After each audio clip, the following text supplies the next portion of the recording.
This is for her, a quiet offering woven from the steady pulse of my own breath, a ribbon of dawn-colored light I have carried in my palms since the first moment her laughter drenched the silence. I lift it now, as gently as one shelters the fragile flame of a candle held against the wind, praying its glow might reach the secret corners of her heart where uncertainty sometimes flickers. May she like it, and in liking it feel how earnestly each syllable bows before the grace of her presence, how every pause is a kneeling, my soul, humbled by the simple wonder of her existence. This is for her, because nights are longer when she is only a thought, and days unfurl like tapestries when she smiles. I have watched the horizon learn her name. Every morning, it blushes deeper, as though the sun itself has memorized her syllables. I watched an entire sky practice her pronunciation today. Clouds rearranged themselves into soft vowels of affection, the wind rehearsed consonants of praise, and the atmosphere pulsed like a heartbeat repeating her over and over until the earth understood why I do not speak lightly of love. This is for her, because the distance between two breathing bodies can feel wider than an ocean when hearts are walking barefoot and exposed. I bring her corridors of warmth, invisible hallways made of shared secrets, laughter echoed against the walls of future afternoons. My words, though born of ink, are living things. I send them to curl around her shoulders like shawls on nights when vulnerability leaves windows open, when doubts drift in like cold air. May these words gather, ember by ember, until together they blaze into a hearth she may sit beside whenever loneliness tries to whisper. This is for her, forged in the midnights where I pace, rewriting fate with trembling hope, persuading time itself to loosen its hold so I might linger longer in the moments that contain her. I learned that longing is not a wound but a promise. It aches only because it pulls us toward what is real. So I let the ache guide me through the shadowed rooms of memory where her voice still floats, and I kiss the echo each time I pass, leaving behind a trail of devotion so bright even darkness cannot stay. This is for her, a vow that does not announce itself with thunder, but instead arrives like rain on quiet soil, soft, steady, patient. I remember the first drop. It was the way she said hello, as if she already belonged in the space between my ribs. Another drop. The way her silence could outsing any symphony. And then the downpour. A realization that every dream I buried sprouted at her touch. Now, the world is blooming faster than I can gather bouquets, but I will keep trying, because her happiness is a garden I want to tend until my hands forget every language except the one spoken by flowers. This is for her, shaped from the same stillness that cradles dawn before birds remember to sing. I fill it with rhythms borrowed from the lull of the sea's breathing, so that when she closes her eyes she might hear the perpetual hush of my devotion. If fear should ever knock, let this rhythm answer in my stead. Tell fear that my love has already fortified each gate, that courage patrols every corridor, and that tenderness is armed with the gentlest artillery. Kisses upon memories, assurances etched onto the marrow of every tomorrow.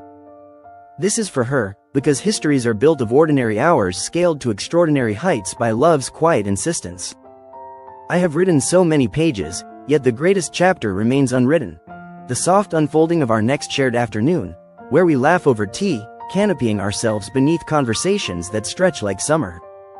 In that chapter, there is no curtain call, only scene after scene of belonging, two souls rewriting the dictionary so that every word that ever meant separation now means home. This is for her, carried on the wings of breath because wings of silver or silk would be too heavy with pretense. I would rather send her the lightness of honest intention, the feather-soft truth that I want to see her happy more than I want to be remembered, to see her free more than I want her near, to see her shining even if my own sky stays dim. Love is truest when it can stand alone in the night, holding a lantern high for someone else's footstep. If she ever wonders what purpose lights my days, let her know.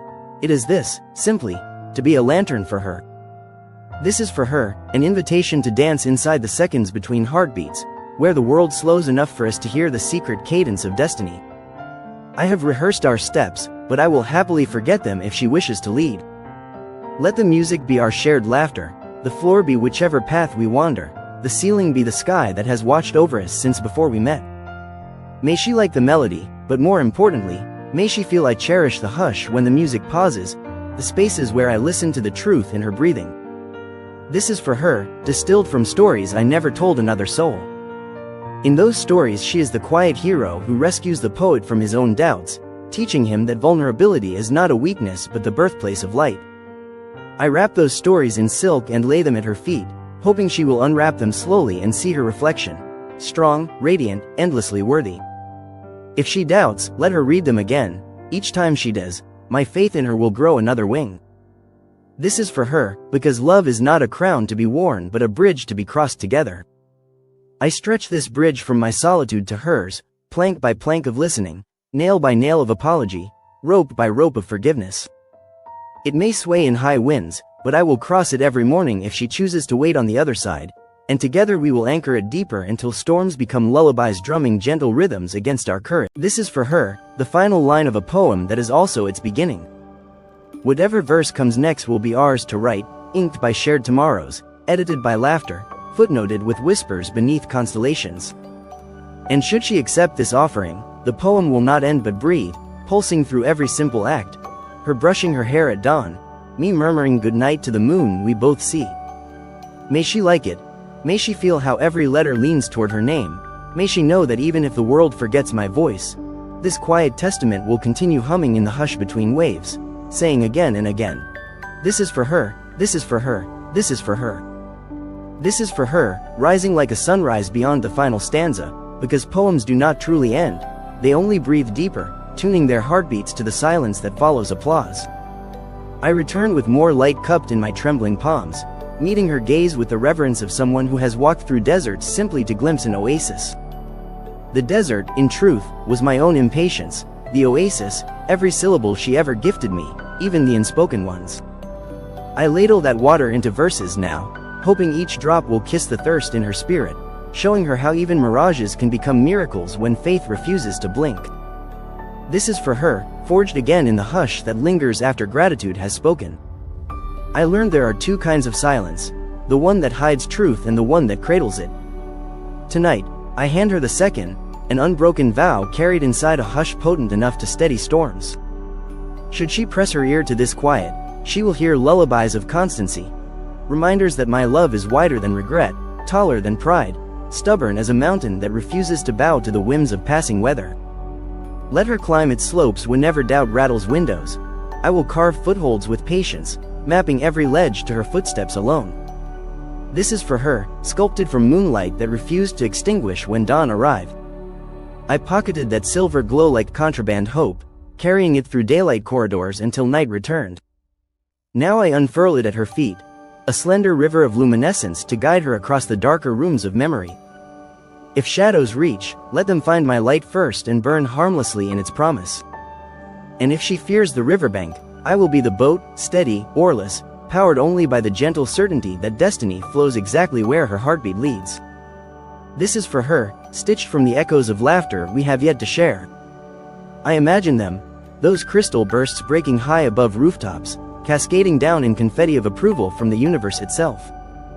I hide handfuls in the seams of this poem so that when she unfolds any line, a giggle might tumble out unexpectedly and nestle under her tongue. I do this because joy should always arrive unannounced, wearing no shoes, apologizing for nothing. And because her smile, when it happens, feels like fireflies declaring war on gloom, I will keep setting loose new squadrons until night surrenders. This is for her, seated in the evolving soil of tomorrow where futures take root. I kneel there daily, whispering her name into the ground like a gardener coaxing blossoms. Already I can smell unseen petals, already I hear the rustle of leaves spelling out our unrealized afternoons. Trips no map predicts, conversations that rise like incense from simple cups of tea. Moments where we forget every precaution and trust the wings under our ribs to know the way home. If fate hesitates, I will water the earth with persistence until destiny itself shoots up, green and inevitable. This is for her, tempered in the forge of humility where ego melts into gold-soft devotion. I have hammered away every ornamental lie, each clang a confession, each spark a lesson in surrender, until what remains is a blade of clarity. I lay it at her feet not as a weep but as a mirror. Let it reveal how fiercely she is treasured, how bright her reflection glints even in dimness. And should she ever feel unarmored, let this steel remember her shape and swell into a shield, curved perfectly to the contours of her courage. This is for her, orbiting the simple truth that distance is merely arithmetic for bodies, never for souls. I send verses like satellites, each line a small moon calibrating its path by her gravity alone. As they circle, they collect stories of other travelers, dally wishes, whispered prayers, the unclaimed tenderness strangers leave behind on train seats, and deliver them to her doorstep, reminding her that kindness is a language spoken fluently by the cosmos. If ever the night appears empty, she needs only trace these glowing orbits to know she is encircled by quiet devotion, mapped across the heavens in handwriting only love can read. This is for her, a final offering that is also a beginning, because every heart that speaks in earnest plants another doorway in time. Should she open it, she will find me waiting on a threshold built from patient minutes, every tick and stalk aligned like bricks of invisible marble. Beyond lies a corridor of endless pages, blank but humming with potential. I will not rush her choice. Doors are sacred, and crossings require faith. Yet if she steps through, the corridor will ripple into life. Walls blooming with memories we have yet to write, sealing a kaleidoscope of dusk and dawn intertwined. Floor a mosaic of all the poems that ever said, simply and surely. This is for her, this is for her, this is for her, forever echoing until language itself dissolves into the pure, unending note